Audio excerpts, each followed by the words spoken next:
धन्यवाद, प्रणाम। और एक छोटा सा डिस्क्लेमर बोलना चाहता हूँ। ये है कि मैं दक्षिण भारत का हूँ और अभी भी मैं दक्षिण भारत में हूँ, एक सेवा के लिए आया हूँ।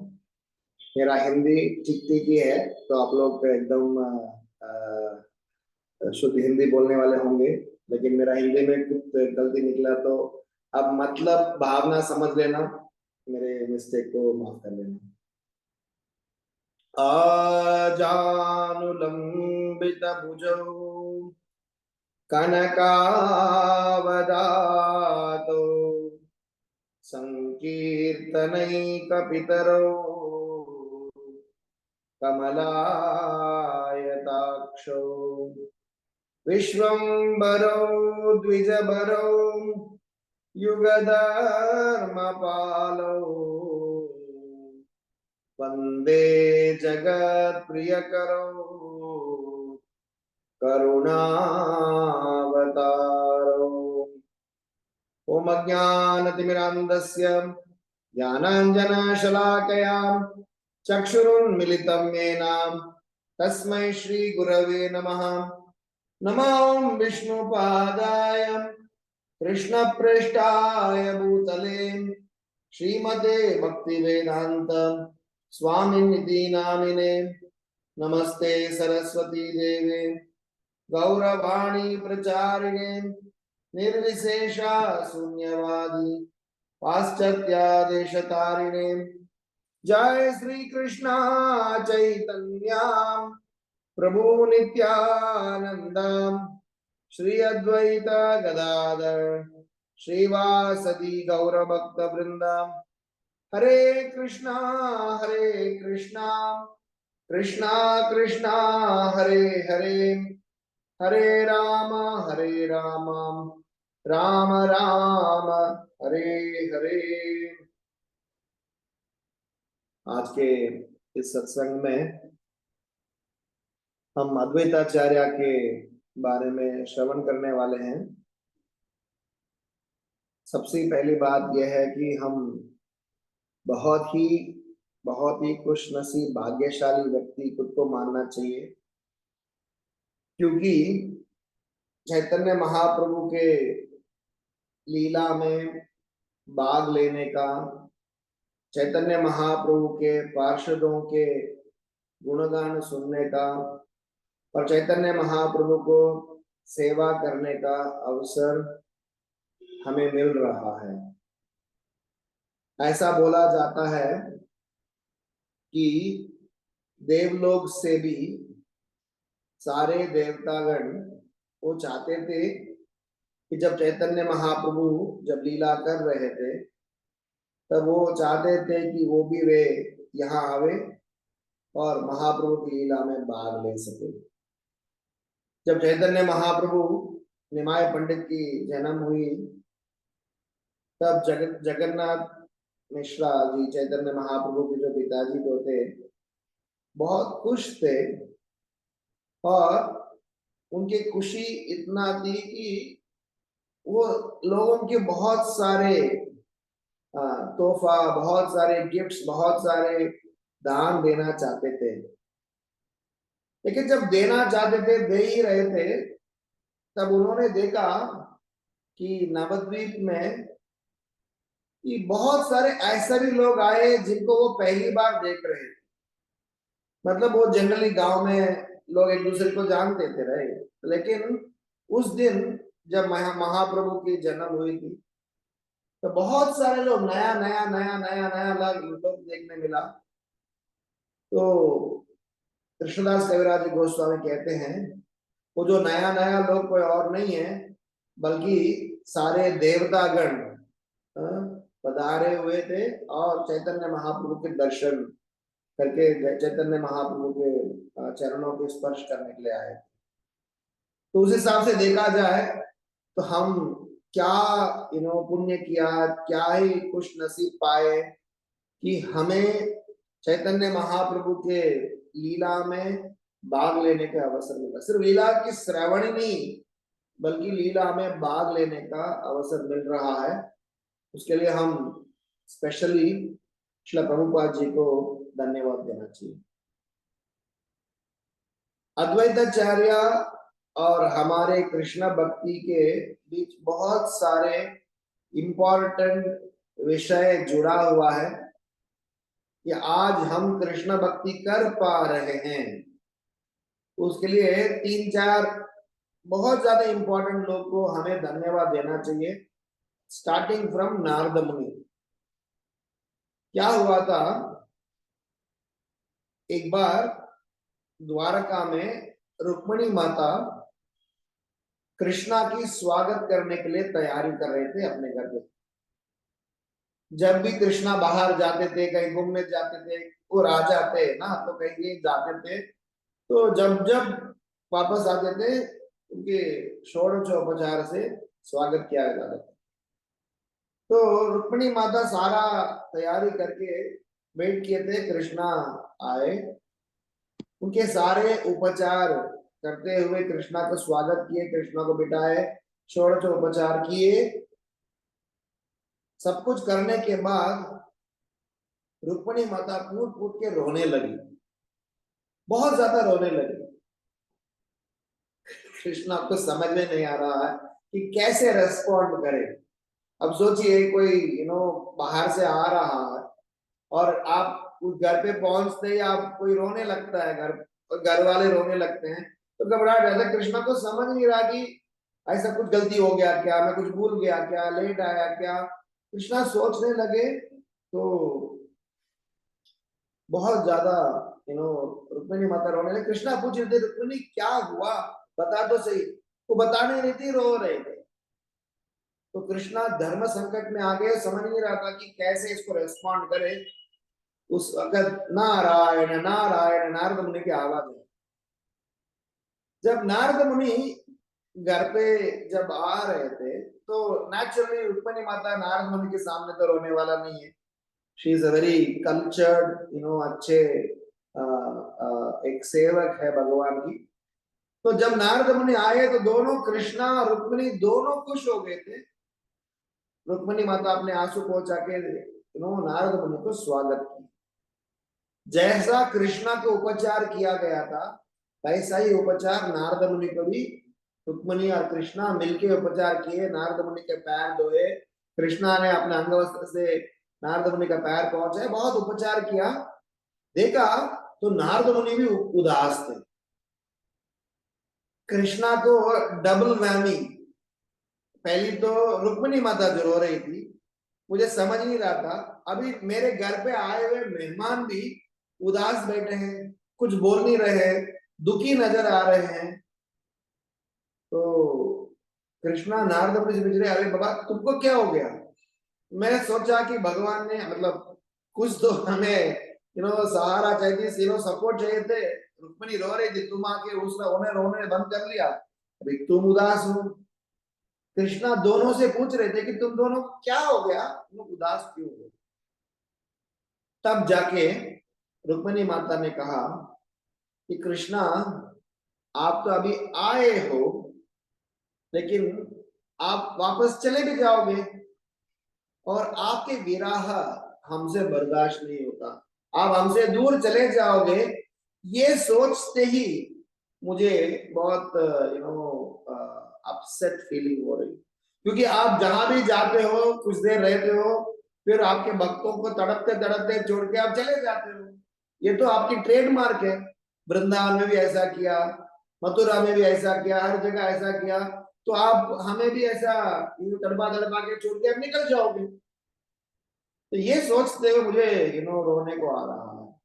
तो मुझे आपके साथ ही सेवा करना है, आपके साथ ही आपके पास ही रहना है। अच्छा ऐसा बात है क्या। खैर चलो, नारद मुनि तुम बताओ, तुम क्यों उदास हो। तब नारद मुनि ने बताए थे कि प्रभु कलयुग नजदीक आने है, अभी जस्ट कुछ दिनों के बाद कलयुग आने वाला है और कलयुग के प्रभाव को मैं देख रहा हूं। बहुत ही खतरनाक माहौल आने वाला है। अभी तो हम खुश नसीब है, आपके दर्शन है, आपके सेवा है, आपके पास है, आपके साथ है। लेकिन जब कलयुग शुरुआत हो जाएगा, आपका लीला प्रकट हो जाएंगे, आप वापस चले जाओगे। और कलयुग के बारे में वर्णन में सुन रहा हूं, कलयुग की जो दृष्टि देख रहा हूं, क्या है दृष्टि?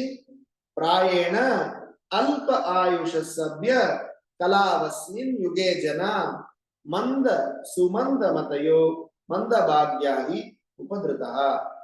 श्रीमद् भागवतम पहला स्कंद पहला चैप्टर 10वां श्लोक है। उसको हर एक व्यक्ति को इस श्लोका को याद करना चाहिए, जैसा भगवान के नाम को याद करना चाहिए। कुछ खतरनाक विषयों को भी हमें याद करना अच्छा है, क्योंकि ये जो चीज है कलयुग की प्रभाव के बारे में बताया हुआ श्लोक है। इसमें इंग्लिश में मैं लोगों को आसानी से याद रखने के लिए एक शब्द बोलता हूं, यस यल मड। क्या है बताता हूं। यस मतलब शॉर्ट लिव्ड, अल्प आयुष। यल मतलब लेजी, प्राणे अल्पायुष सभ्य कला। मंदहा मतलब लेजी। सुमंदहा मतलब मिसगाइडेड, आपको गलत दिशा दिखा दिया। मंद भाग्य मतलब अनफॉर्चुनेट। उपद्रदहा मतलब डिस्टर्ब। सो इसको कलयुग के प्रभाव कहते हैं। कलयुग में हमारे कम उम्र, शॉर्ट लिव्ड, लेजी, मिसगाइडेड, आपको गलत दिशा दिखाने वाले बहुत मिलेंगे। अनफॉर्चुनेट, सही दिशा दिखाने वाले होंगे तो भी कुछ ना कुछ समस्या, कोरोना आएगा, बीमारी आएगा, कुछ ना कुछ परेशानी होगी। और पांचवा डिस्टर्ब, उपद्रव, कोई ना कोई उपद्रव आए। मैं क्लास ही ज्वाइन ही करने वाला था, प्रभु जी घर पे कोई मेहमान आ गया और लॉग इन नहीं कर पाया।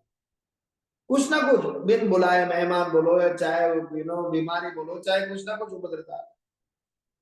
सो भागवतम कहते हैं इस कलयुग की प्रभाव।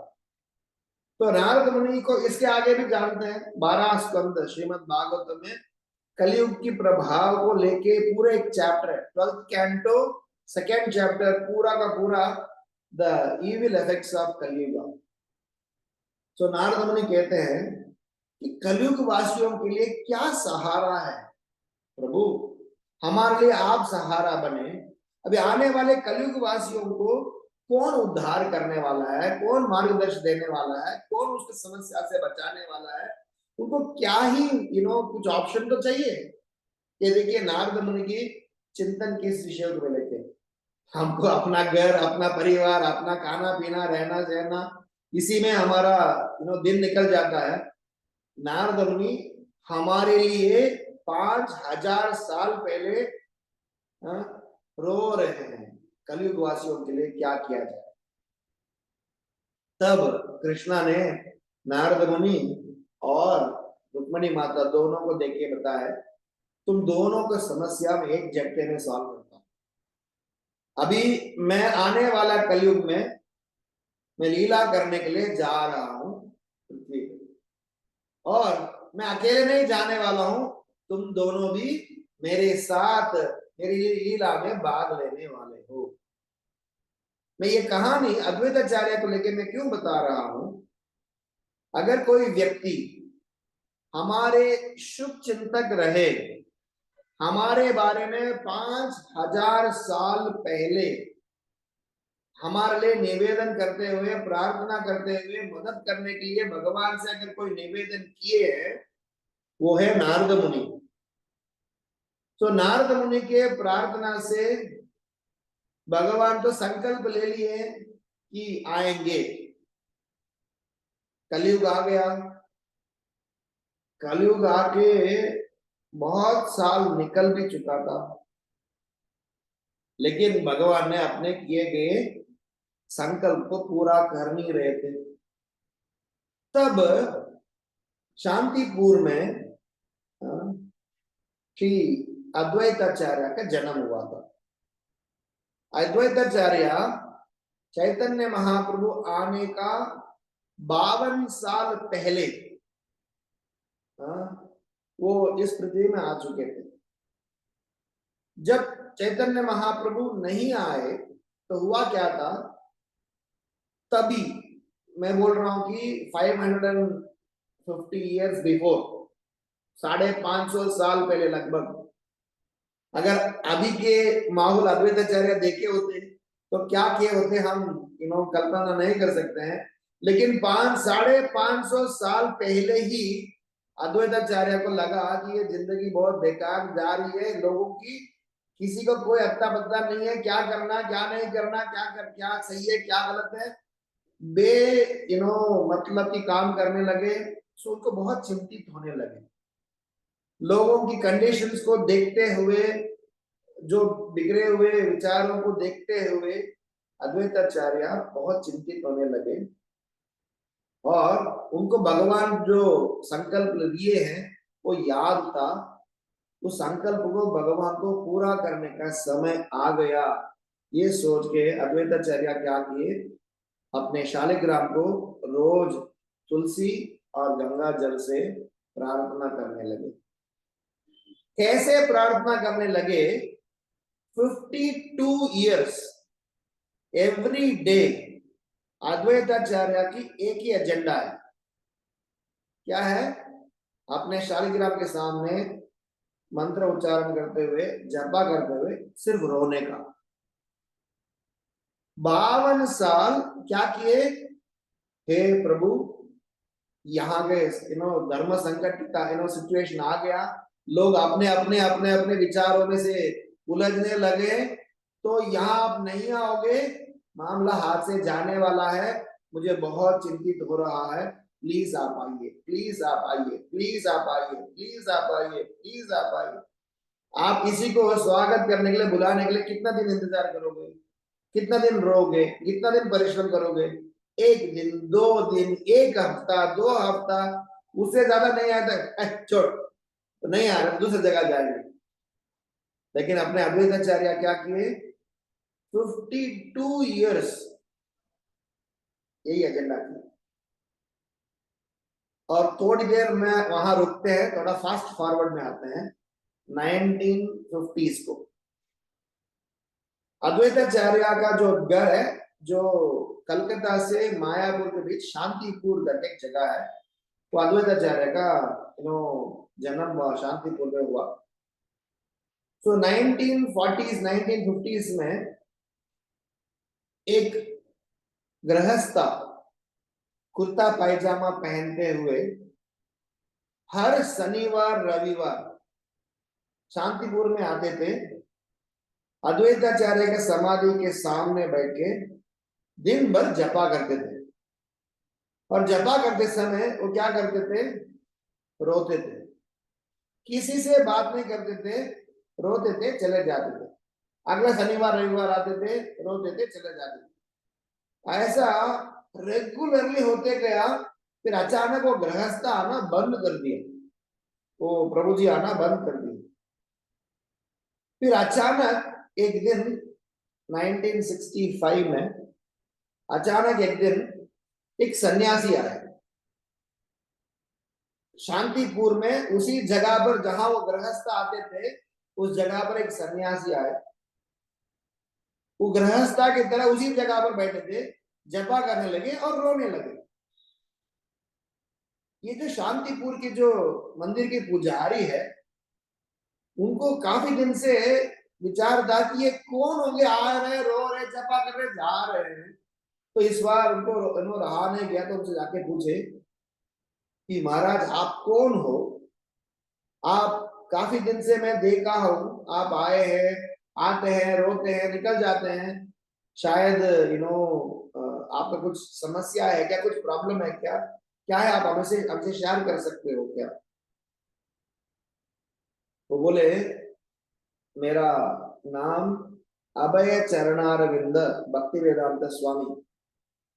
मेरे गुरु महाराज ने मुझे एक आदेश दिए कि चैतन्य महाप्रभु की वाणी को देश विदेश में हर जगह पहुंचाना है।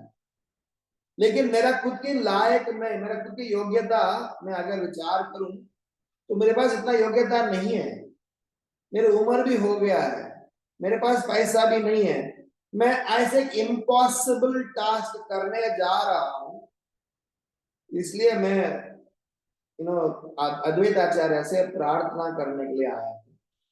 तो मैं कल शिप चढ़ने वाला हूँ जलदूता से, मैं विदेश जा रहा हूँ जो मेरे गुरु महाराज के आदेश पूरा करने के लिए, आप भी आशीर्वाद दीजिए।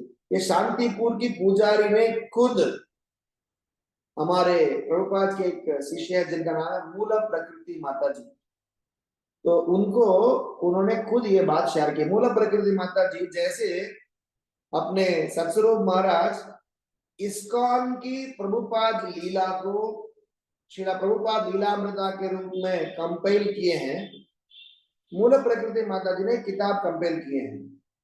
उन्होंने क्या किया, इस्कॉन चालू होने से पहले प्रभुपाद जी कहाँ कहाँ थे, किस किस से मिले, वृंदावन में क्या किए, कौन सा बाबा जी से क्या किए, प्रभुपाद जी की दिनचर्या क्या रही, कैसे कैसे प्रभुपाद जी की सेवा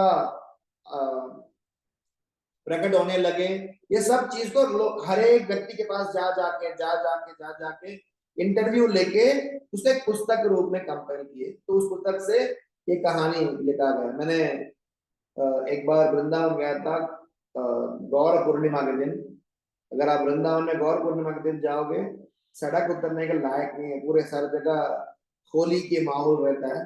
तो होली से डर के मैंने वृंदावन की लाइब्रेरी में जाके एक ही दिन में वो पूरा पुस्तक पढ़ा। बहुत ही इतने आनंदित पुस्तक है। आप लोग, that I forgot the name of the book, it's like the book by मूल प्रकृति माता जी अबाउट श्रीला प्रभुपाद। तो ये तीन कहानी में क्या कॉमन फैक्टर है? नारद मुनि, रुक्मिणी माता, अद्वैताचार्य, हमारे परम पूज्य एसी भक्तिवेदांत स्वामी श्रीला प्रभुपाद, इन तीनों में कॉमन फैक्टर क्या है? तीनों हमारे लिए रोए, तीनों हमारे लिए प्रार्थना किए, तीनों हमारे लिए चिंतित हुए। ये इसलिए है, मुझे अद्वैताचार्य की कहानी बोलने से पहले बोलना पड़ रहा है कि कोई और हमारे लिए चिंतित कर रहे हैं, विचार कर रहे हैं, रो रहे हैं, हम अपने लाइफ को लेके कितने चिंतित है, अपने आध्यात्मिक जीवन को लेके कितने सीरियस है, हम आध्यात्मिक जीवन को लेके कभी एक बार तो आंसू बहा क्या? एक बार देख ले चक्षे जाल, एक बार देख ले चक्षे जाल, गौर बोले निताय देन सकल संभाल, बोरो सुकेर का बोरगाय, बोरो सुकेर का बोरगाय, सुरभि कुंजे ते नामे हाकुले चे। भक्तिविनोद ठाकुर एक गीत में बता रहे थे, क्या बता रहे थे?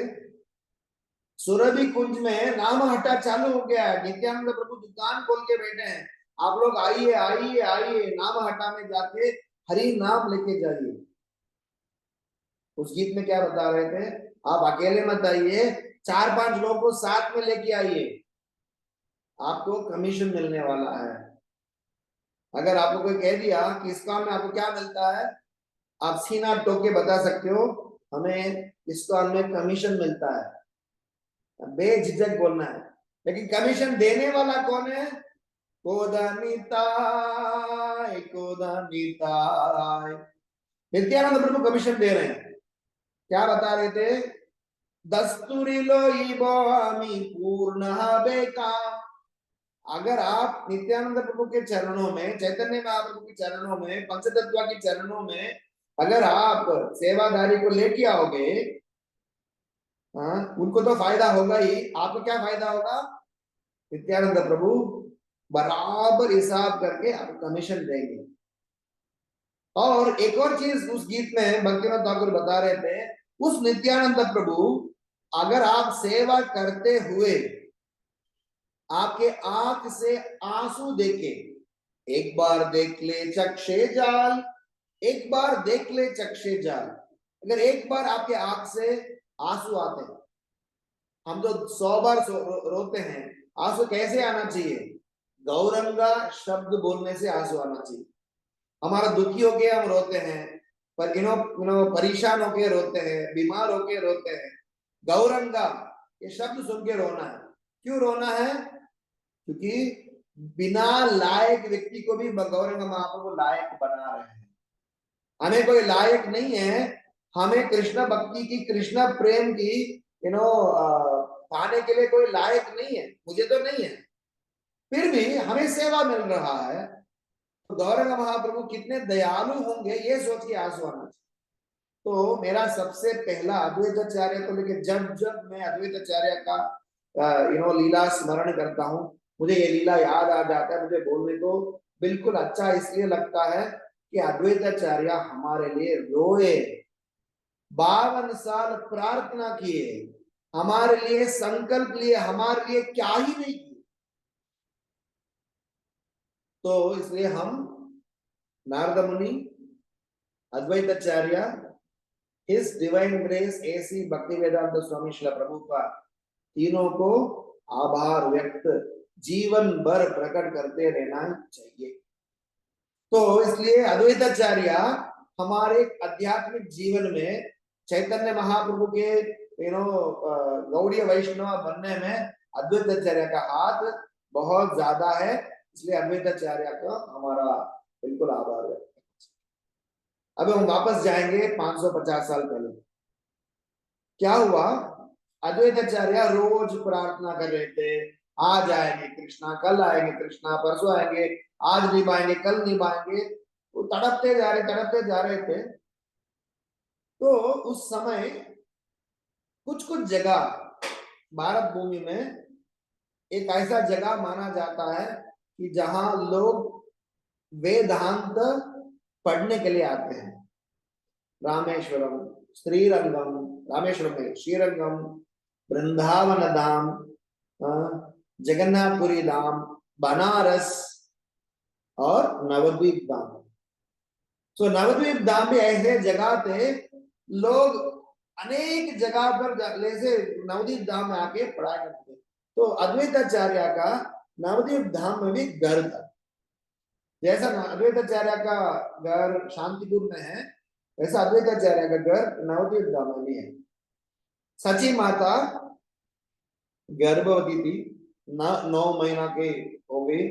एनी टाइम चैतन्य महाप्रभु को बाहर मतलब निमाई पंडित बाहर आने वाले थे। अद्वैताचार्य एक दिन गए सची माता और जगन्नाथ मिश्र के घर पे। वो जब गए, वो हमेशा वो भावुक ही रहते हैं, क्योंकि उनको भगवान कब आएंगे, भगवान कब आएंगे, उनकी वो विचार में खोज रहते थे। तो जब चैतन्य महाप्रभु घर पे गए थे, उन्होंने क्या किए, जगन्नाथ मिश्रा से आप थोड़ा एक कटोरी में थोड़ा चंदन लेके आओ ना। तो जगन्नाथ मिश्रा के चंदन लेके आए। इस चंदन को सची माता का पेट में जरा लगाओ। तो आप अजीब अद्वैताचार्य 50 साल की उम्र वाले हैं, पिताश्री के समान है, वो अगर घर पे आके ऐसे बोल रहे हैं उनका पेट में लगाओ, तो जगन्नाथ मिश्रा को समझ में क्यों बोल रहे हैं, चलो कह दिया लगाने लगे। फिर अद्वैताचार्य क्या करने लगे, 3 परिक्रम करने लगे सची माता को, 3 बार परिक्रम करने लगे और धन्यवाद करके निकल गए। जगन्नाथ मिश्रा को समझ नहीं रहा था कि क्या चल रहा है। लेकिन बाद में ये सब लीला सब अप्रकट होता है, जब प्रकट होता है, जब महाप्रभु आए, लीला करने लगे, जब चैतन्य महाप्रभु बने, तब जाके समझ में आया कि ये क्यों किया। क्योंकि अद्वैताचार्य को मालूम था कि भी भगवान पधारने वाले हैं, तो सची माता की पेट को एकदम सुकून मिले, थोड़ा सा ताजा ताजा ठंडा ठंडा महसूस करे, तो उसके लिए उनको चंदन लगवाए, दंडवत करके प्रार्थना करके निकल गए।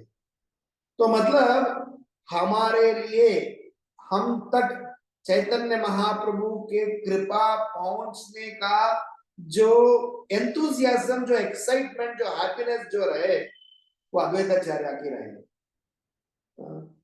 अगर आपको गौरंग महाप्रभु के प्रति अगर आप आकर्षित हो, चैतन्य महाप्रभु लीला सुनना आप पसंद करते हो, तो हम अद्वैताचार्य का आभार व्यक्त करना चाहिए।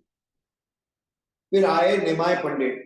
निमाय पंडित क्या करने लगे, उनके नटखट लीला का तो बहुत अच्छे खासा वर्णन है चैतन्य भागवत में भी चैतन्य चरितामृत में भी। तो अद्वैताचार्य को टेंशन होते जा रहे थे कि ये कब प्रचार करेंगे। दो व्यक्ति हैं, एक अद्वैताचार्य, दूसरा गदाधर पंडित। इन दोनों को निमाय पंडित को देख के रहा नहीं जाता। इतना सुंदर लड़का, इतना बुद्धिमान लड़का, इतना बहुत अच्छे परिवार से, क्योंकि नीलांबर चक्रवर्ती साधारण व्यक्ति नहीं थे। नीलांबर चक्रवर्ती निमाय पंडित के नाना थे, वो साधारण व्यक्ति नहीं थे। तो उनको लगा कि यार इतना बुद्धिमान व्यक्ति ये शैतानी कर रहा है, बकवास चीज कर रहा है, लोगों से बहस कर रहा है, लोगों के पास आर्ग्यूमेंट कर रहा है, क्या ही कर रहा है, जिंदगी बेकार जा रहा है इसका।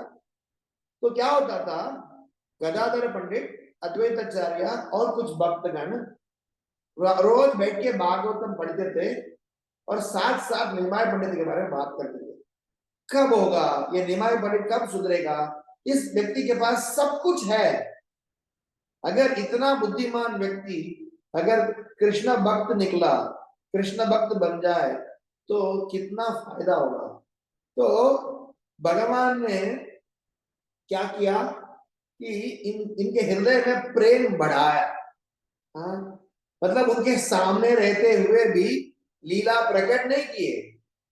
निमाय पंडित अपने 5, 7, 8 साल जब तक उनके पिताजी के ध्यान नहीं हुआ, जाके गया में जब ईश्वरपुरी से नहीं मिले, तब तक निमाय पंडित को सब लोग एकदम परेशान हो चुके थे।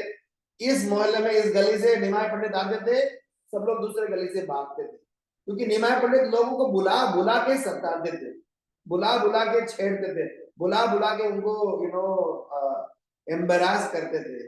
उनके सांस्कृतिक सवाल पूछना, ये पूछना, वो पूछना। तो एक बार चैतन्य, अभी अद्वैताचार्य बोलते बोलते तो निमाय पंडित का भी कहानी सुनते हैं। वो कैसे शैतान थे कि एक बार निमाय पंडित अपने स्कूल पे थे, संस्कृत पढ़ाते थे। तो संस्कृत पढ़ाते समय तर्क वितर्क करके संस्कृत में डिबेट्स एंड डिस्कशंस, आर्ग्यूमेंट्स बात होती है। तो चैतन्य निमाय पंडित ने क्या किया, एक विचार के ऊपर तर्क किया, कोई टॉपिक लिया, उसके खिलाफ ये ऐसा नहीं हो सकता करके बोलने लगे। सब लोग ने एकदम आश्चर्य, वाह वाह सही बोल रहे निमाय पंडित। फिर उन्होंने क्या किया, जिसको लेके उन्होंने तर्क किया उसके खिलाफ काउंटर आर्ग्यूमेंट रखा। उन्होंने तर्क रखा, उसी तर्क को खिलाफ उन्होंने दूसरा आर्ग्यूमेंट सामने से रखे। सबको ये भी सही लगा। फिर चैतन्य महाप्रभु वापस इस तरफ आके जिस तर्क के खिलाफ बोले उसके खिलाफ वापस बोलने लगे। सबको भी सही लगा। फिर जिस खिलाफ बोलने लगे उसके खिलाफ वापस बोलने लगे। सब लोग पागल हो गए, भाई कि निमाय पंडित तो क्या कहना चाहता है, तो कौन से पक्ष की बात कर रहा है, इस पक्ष में रह के उस पक्ष के बारे में बोल रहे, उस पक्ष में। तो तब जाके निमाय पंडित ने कहा कि मतलब वो खेलते खेलते एक सिद्धांत की बात बताते कि आपको सिद्धांत समझना है, उसको अनुभव करना है, उसको अपनाना चाहिए।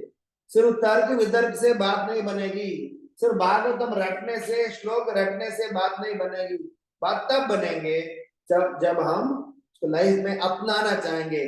जो हम बोल रहे हैं, जो हम पढ़ रहे हैं, उसको जब लाइफ में अपनाएंगे तब जाके हृदय में परिवर्तन होगा। मतलब नाटकट तो थे ही, बहुत सारा रास्कल डम तो किए हैं, इधर उधर खेलते, मस्ती कूद काट सब किए।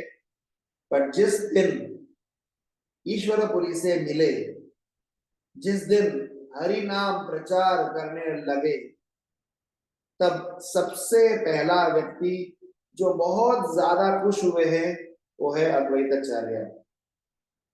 चैतन्य भागवत में 2 अध्याय ऐसा है एक्सक्लूसिवली मेंट फॉर अद्वैताचार्य's ग्लोरीज। क्या था, चैतन्य महाप्रभु को मालूम था कि अद्वैताचार्य ही मुझे यहाँ आने का एक सबसे बड़ा कारण बने। तो चैतन्य महाप्रभु को बताना था सबको अद्वैताचार्य कैसे व्यक्ति थे। अद्वैताचार्य चाहते थे चैतन्य महाप्रभु मुझे सम्मान नहीं दे।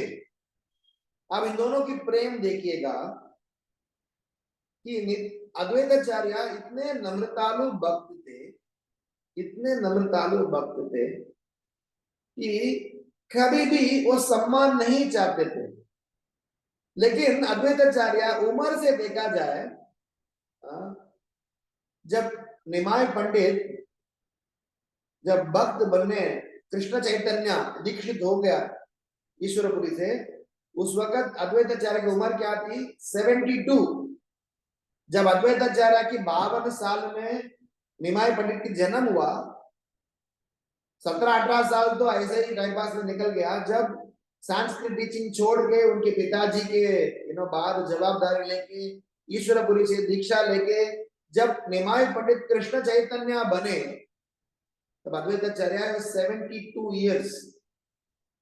जब वो 72 साल के व्यक्ति को बहुत ज्यादा सम्मान देते थे, क्योंकि जब गया से चैतन्य महाप्रभु वापस आए तब से वो बदला बदला सा उनके व्यवहार था। तो क्या करता था चैतन्य महाप्रभु?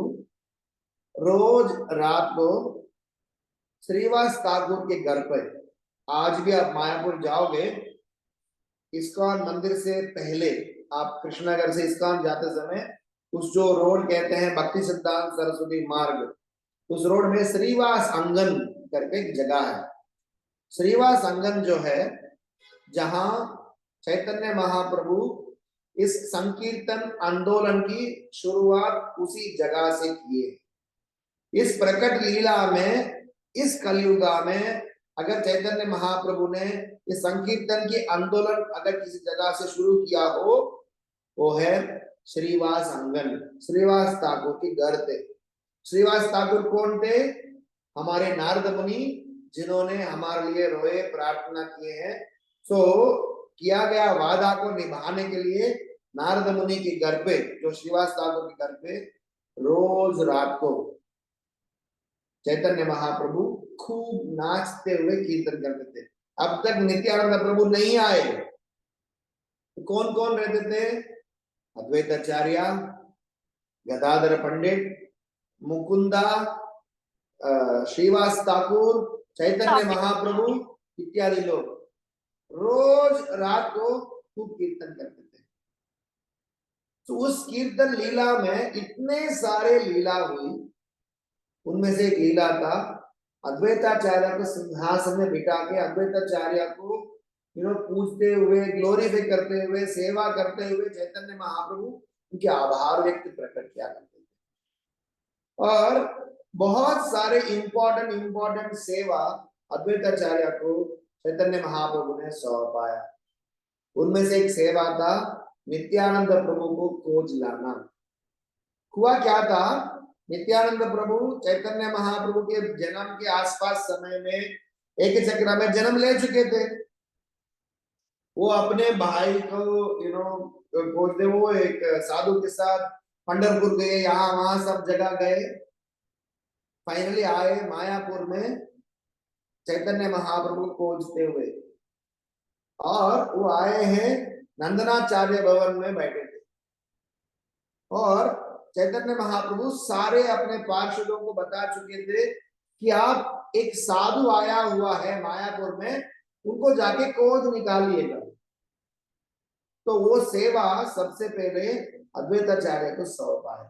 तो अद्वैताचार्य जाके नित्यानंद प्रभु खोजने के लिए गए। ऑफकोर्स नित्यानंद प्रभु अपने जगह को किसी को बताए नहीं, क्योंकि नित्यानंद प्रभु चाहते थे कि चैतन्य महाप्रभु मुझे खोज निकाले, चैतन्य महाप्रभु मुझे सारे दुनिया को बता दे, मुझे चैतन्य महाप्रभु के साथ मिलन होना मुझे बहुत इच्छा है, सोच के वो चुप बैठे थे।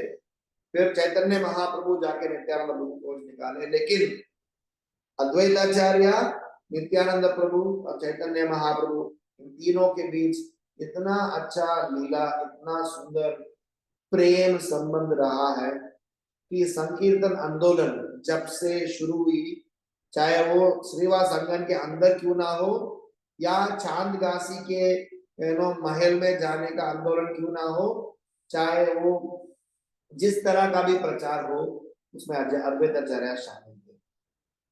अभी मैं लास्ट एक छोटा सा विषय बोल के आज का सेशन समाप्त करता हूं, क्योंकि अद्वैताचार्य के बारे में मैं अभी एक एक डिटेल्स हम जाएंगे तो एक 45-50 मिनट में तो नहीं बोल पाएंगे, मेरे औकात भी नहीं है और समय भी नहीं है, और शायद मैं आप लोग को बोर भी नहीं करना चाहता। लेकिन बात क्या है, अद्वैताचार्य का इतना सारा लीला है, लेकिन अद्वैताचार्य के जीवन से हमें कुछ सीखना है। जो लीला सुने हैं आनंद पाए, लेकिन हम सीखना तो कुछ बनता है। आनंद पाके निकल जाए अच्छी बात है, हमारे हृदय में से कुछ गंदगी साफ हो जाएगी, लेकिन समस्या ये है कि हम आधा घंटा के बाद ये लीला याद नहीं रख पाते हैं, भूल जाते हैं, या नोट्स में लिख के नोट्स में पढ़ा रहते हैं।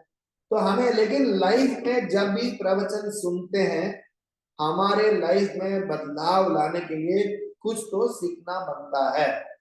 तो अद्वैताचार्य का जीवन से हमको क्या सीखने मिलता है, जो मुझे 3 विषय बोलना है, जो वो हमें अद्वैताचार्य के बारे में समझे नहीं समझे, कितना समझे, ज्यादा समझे कम समझे, वो एक तरह, लेकिन हम 3 विषय अद्वैताचार्य का जीवन से हमें सीखना ही है। सबसे पहला,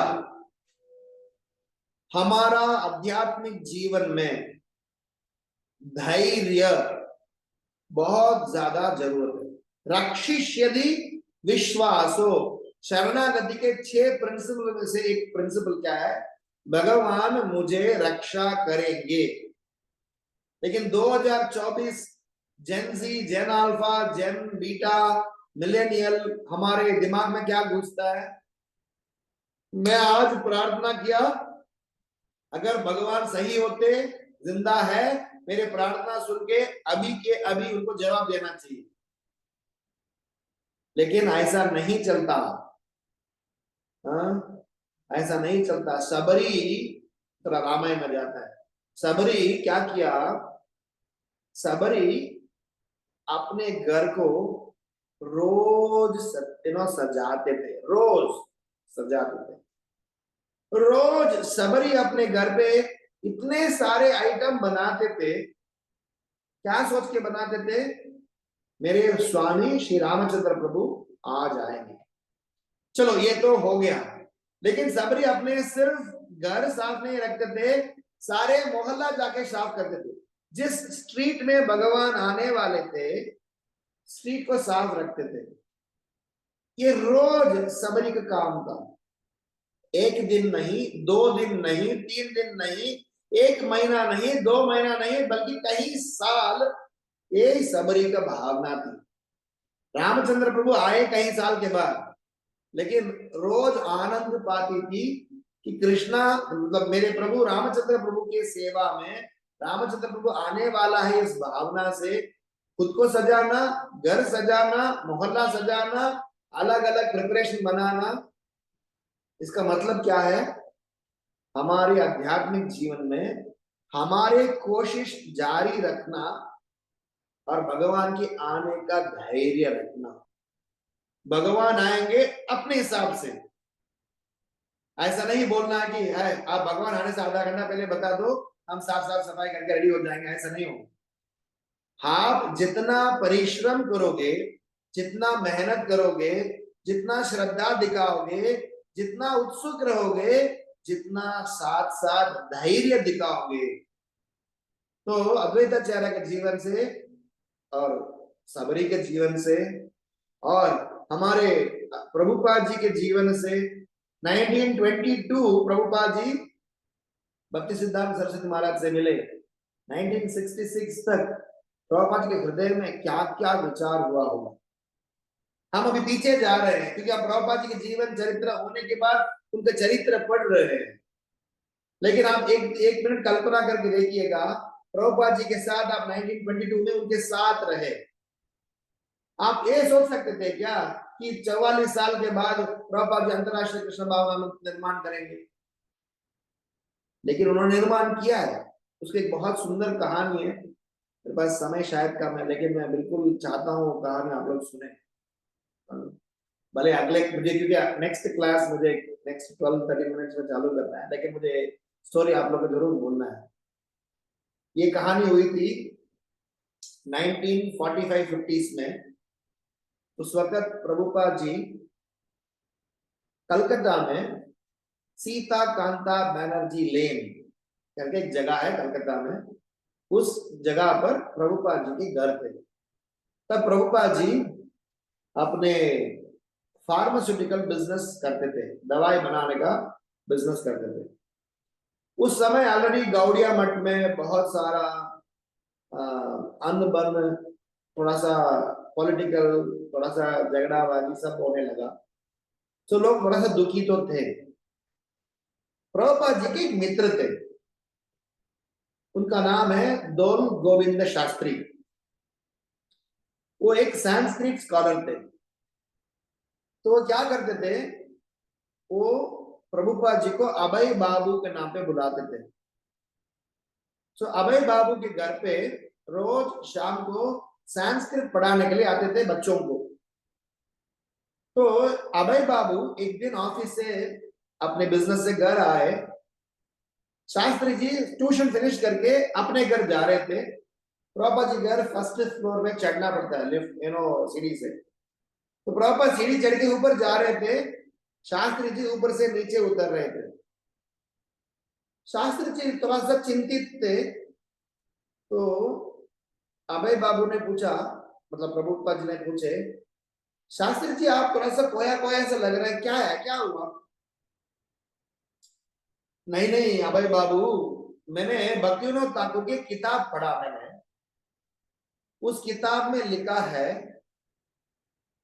रशियन, अमेरिकन, अफ्रीकन, सारा देश विदेश में सब लोग कृष्ण नाम जप रहे हैं, प्रचार करने वाले हैं। एक अब की बात है, 1945-1950 तक इस्कॉन भी नहीं था, विदेश देश विदेश में प्रचार करने वाला तो कोई नहीं थे। तो ये पढ़ के मुझे बहुत आश्चर्य हुआ, यहाँ हमारा गौड़िया मठ में इतना झगड़ा चल रहा है।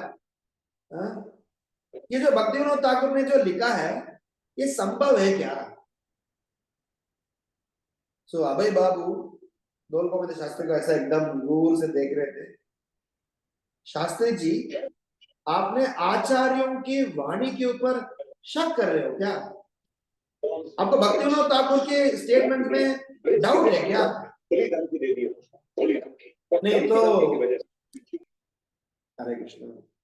तो उन्होंने बोले नहीं नहीं ऐसी बात नहीं है, डाउट वर्ड नहीं कर रहा हूं, लेकिन आप तो माहौल देख रहे हो ना अभी, अबे जी देखो ना माहौल, इतना झगड़ा चल रहा है, इधर ही प्रचार नहीं हो पा रहा है, अमेरिका अफ्रीका रशिया में जाकर कहां प्रचार हो? इसलिए मैं पूछ रहा था, शक नहीं कर रहा था। प्रभुपाद जी सुन के अपना सीढ़ी चढ़ रहे थे, रुक के पलट के दोल गोविंद शास्त्री को बताए थे। क्या बताए थे मालूम है? सम फूल surrendered to Bhakti Siddhanta Saraswati Maharaj will one day do it. इसका मतलब है एक मूर्ख जो भक्ति सिद्धांत सरस्वती महाराज के चरणों में शरणागति लिए हुए एक मूर्ख एक ना एक दिन ये कार्य को पूरा करेगा। एंड वो बोल के फिनिश नहीं किए, लेकिन वो आप नहीं है। But that's not you. English में यू सिंगुलर भी होता है, प्लूरल भी होता है। यू मतलब क्या है? जो जो व्यक्ति आचार्यों के वाणी के ऊपर शक करता हो, उन लोग किसी चीज में कामयाब नहीं हो सकते हैं। अगर भक्तिविनोद ठाकुर की स्टेटमेंट के ऊपर कोई शक कर रहा हो, उनको ये सेवा मिलेगा ही नहीं, ऐसा मतलब। ये शास्त्री जी को एकदम बड़ा झटका लगा, ये अभय बाबू क्या कह रहे हैं? अभय बाबू तो दिन भर दिन मनी मनी मनी मनी हरे मनी मनी अपने बिजनेस में बिजी रहे, ये अपने बारे में बोल रहे हैं क्या? वो तो खुद नहीं कर सकते, किसके बारे में बोल रहे हैं? कौन आके प्रचार करने वाले हैं? इतना सारा माताफोड़ी काम चल रहा है, कोई नहीं भक्ति में आने वाला रेडी नहीं है, तो ये क्या ही बोल रहे हैं, मुझे समझ में तो चले गए। 20 साल के बाद ये शास्त्री जी कटक में रवीन शाह कॉलेज में संस्कृत डिपार्टमेंट की एचओडी बन गए। तो एक दिन रिक्शा में, भुवनेश्वर में रिक्शा में कहीं जा रहे थे, जाते समय उन्होंने देखा एक American body person, dhoti kurta, saffron लाल कपड़ा में, ऊर्ध्व कुंड तिलक पहन के, हाथ में जपमाला लेके, कंठी पहनते हुए जाते वक्त देखा। उनको हजम नहीं हो रही, रिक्शा को वहीं का वहीं रुका, उनकी तरफ दौड़ा, रुको रुको रुको रुको, ए तुम कौन है भाई? Who are you? Who are you? How are you? Gaudiya Vaishnava, Gaudiya Vaishnava, how. अभी आप आदि सड़क में कोई आगे आपसे ऐसा व्यवहार करे तो डर जाएगा ना। वो है प्रभुपाद जी के एक शिष्य जिनका नाम है भगवान दास। वो एकदम हट्टे कट्टे बड़े शरीर वाले थे। बोले ए कौन है भाई आप? नहीं आप कौन है, आप कौन है? वो बोले हम international society for Krishna consciousness से है। उनको सुनते हुए एकदम कांपने लगे। इसका मतलब इंटरनेशनल है क्या? तुम्हारे गुरुदेव कौन है बताओ? बोले हमारा गुरुदेव परम पूज्य हिज डिवाइन ग्रेस प्रभुपाद। कौन सा प्रभुपाद है भाई? बोले उनके हाथ में बैक टू गॉड मैगजीन था, उनके हाथ में थामे, क्योंकि उनको किसी लाइफ मेंबरशिप का अपॉइंटमेंट था, लाइफ मेंबरशिप किसको बनाना था, तो जा रहे थे। कोई तो बीच में आधी सड़क में कोई आगे रोक रहे थे, तो हाथ में बैक टू गॉड मैगजीन दे के आप हमारे मंदिर आइए, एड्रेस है, मुझे कोई अर्जेंट मीटिंग जाना है करके निकल गए थे भगवान दास। इन्होंने बैक टू गॉड मैगजीन का पहला पेज खोला, उसमें लिखा है article, yoga is not gymnastics by Bhakti Vinod Thakur. इनको और आश्चर्य होने लगा कि ये गोरे के हाथ में भक्ति विनोद ठाकुर की किताब, भक्ति विनोद ठाकुर के आर्टिकल कैसे थे। वापस उनके पास गए, भक्ति विनोद ठाकुर, तुम्हारे पास भक्ति विनोद ठाकुर कैसे था? मुझे तुम्हारा गुरु महाराज से मिलवाना है, मिलना है, तो मुझे लेके जाओ, मैं तेरा गुरु महाराज को देख सकता हूँ क्या? तब भगवान जी ने कहा, बैक टू गॉड मैगजीन का पीछे की पन्ना खोले, इसमें प्रभुपाद जी की तस्वीर थी, यही हमारा गुरुदेव। तो दौल गोविंद शास्त्री रोने लगे, ये तो अभय बाबू है, ये कब अमेरिका गया, कब ये प्रचार किया? हाँ, तो वो बोले मैं आपके गुरु महाराज की गुरु बाई हूँ। ऐसा बोलने से भगवान दास वहीं के वहीं दंडवत किए, वो अपॉइंटमेंट कैंसिल करके दोनों मंदिर चले गए। मैं बात क्यों बोल रहा हूं कि हमारे आध्यात्मिक जीवन में श्रद्धा के साथ धैर्य चाहिए, जो प्रभुपाद जी ने भी, अद्वैताचार्य ने भी, नारद मुनि ने भी, सबरी ने भी, हर एक व्यक्ति ने भी, रूप गोस्वामी भी बताया, उत्साह निश्चय धैर्य। दूसरी बात, धैर्य कब होगी? जब कॉन्फिडेंस है, निश्चित रूप में होने वाला है, इसकी हमारा श्रद्धा होना चाहिए। अद्वैताचार्य की श्रद्धा क्या था? भगवान ने वचन दिए हैं तो निभाएंगे, रक्षिष्यति विश्वासो। तो आध्यात्मिक जीवन में अंधविश्वास नहीं है, this is an intellectual understanding कि धैर्य के साथ वो हमारा अद्वैताचार्य से हमें क्या सीखना होगा? हम अंधा तीर नहीं मारना है, इतना विश्वास रखना है कि जो जो कमिटमेंट कृष्णा ने किए हैं वो निभाएंगे, और ऊपर से जो जो कमिटमेंट कृष्ण भक्तों ने हमारे लिए किए हैं वो भी निभाएंगे। शायद कृष्णा अपना दिया गया कमिटमेंट को थोड़ा आगे पीछे कर सकते हैं, लेकिन कृष्ण भक्तों ने, जिसका मतलब है हमारा गुरुदेव ने, हमारा सीनियर्स ने जो आशीर्वाद दिया होंगे, कृष्ण मतिरस्तु, कृष्ण भावनामृत में आप सुखी रहो, कृष्ण भावनामृत में आगे बढ़ो, ऐसा अगर आशीर्वाद दिए होंगे, अगर हमें आशीर्वाद की पात्र बने होंगे, तो हम कृष्ण भक्त बनेंगे ही बनेंगे। कोई दुनिया में कोई माई का लाल हमें रोक नहीं सकता, सिवाय हम। अगर हम कृष्ण भक्ति में नहीं बन सकते हैं, वो हम ही होंगे जिसकी वजह से हम कृष्ण भक्त नहीं बने, बाकी कोई नहीं हमें रोक सकता। तो इसलिए दूसरा विषय। तीसरा विषय अद्वैताचार्य का विषय में कि नम्रता भाव बनाए रखना, क्योंकि वो सारा कुछ किए हैं। अगर समझो हम चैतन्य महाप्रभु को लाने में कोई काम किया हो, हम जगह जगह हर मोहल्ले में अपना नाम लिखवा देते हैं, मेरे वजह से है, मेरे वजह से है, मेरे वजह से है, मैंने किया, मैं। लेकिन अद्वैताचार्य इतने नम्रतालु थे और चैतन्य महाप्रभु के आशीर्वाद पाते थे। बहुत सारा लीला है, हाँ, वो ऐसा चैतन्य महाप्रभु के जाके व्यवहार किए एक लीला में कि चैतन्य महाप्रभु को जो बिल्कुल पसंद नहीं है वो है मायावाद सिद्धांत।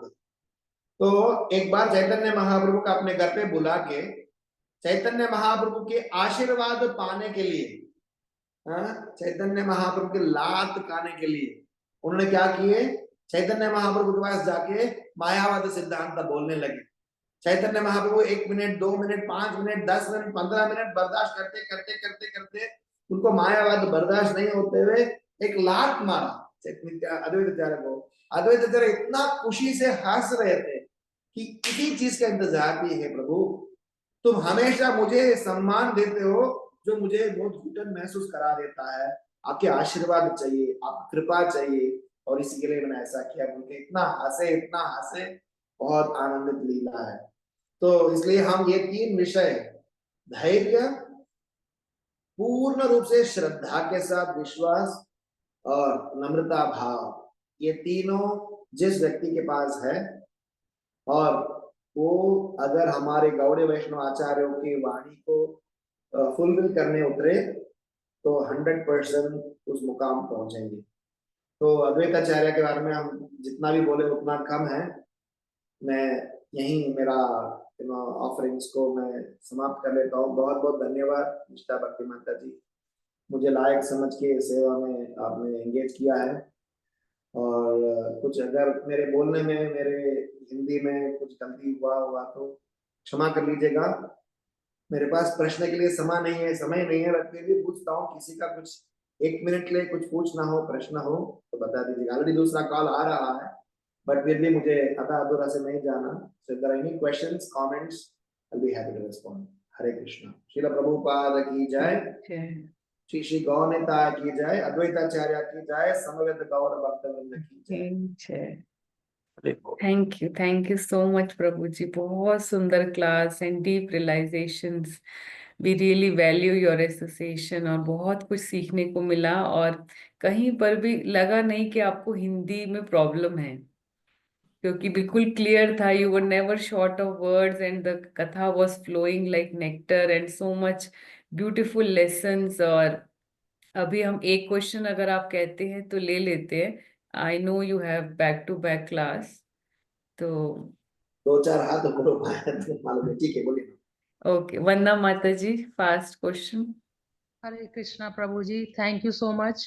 मेरी आवाज क्लियर है? जी माता जी, बोलिए। प्रभु जी, बहुत अच्छे से आपने अद्वैताचार्य के बारे में बताया। अभी तक हम गाते थे यदि गौर ना होते तभी के होता, फिर हमने सुना यदि प्रभुपाद नहीं होते, पर आज आपसे सुन के लग रहा है यदि अद्वैताचार्य ना होते तभी के होता। तो बहुत अच्छा लगा। मेरी छोटी सी जिज्ञासा ये है कि जैसे हम जानते हैं अद्वैताचार्य महाविष्णु और सदाशिव के अवतार थे, तो महाविष्णु तो समझ में आता है कि वो हरि से अभिन्न है और इसीलिए वो धर्म की स्थापना करने के लिए अवतरित होते हैं।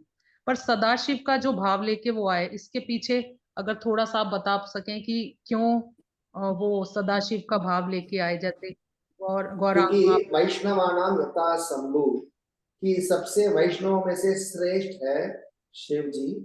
एंड शिव जी ऐसे वैष्णव है, वो जीव तत्व भी नहीं है, विष्णु तत्व भी नहीं है, लेकिन ऐसे तत्व है कि भगवान का ऐसा ऐसा सेवा किए हैं जो सेवा कोई और कर ही नहीं सकता।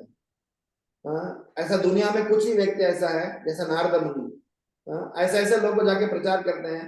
अगर समझो आपको किसी डाकू को जाके प्रचार करना हो, हम नहीं जाएंगे, लेकिन वो भूत प्रेत को जाके प्रचार करते हैं और अपने अपने कैलाश छोड़ के जंगल में जाके स्मशान घाट में जाकर प्रचार करते हैं।